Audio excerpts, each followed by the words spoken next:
Mabuhay!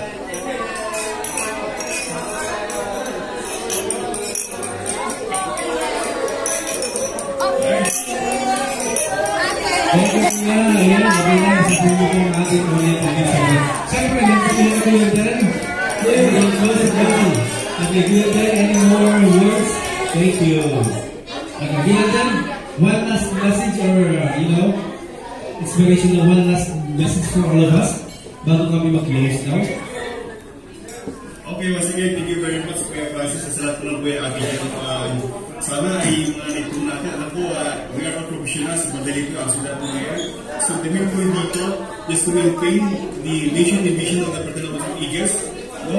Istilang po kayo doon. Ano pong declaration na binatimaw ka lang ng Kuya natin.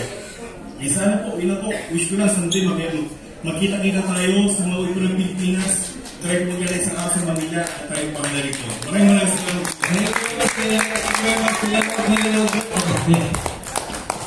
Pasensya po Kuya Mon, hindi kita pasalamat. Maraming salamat kayo nakakalimutan.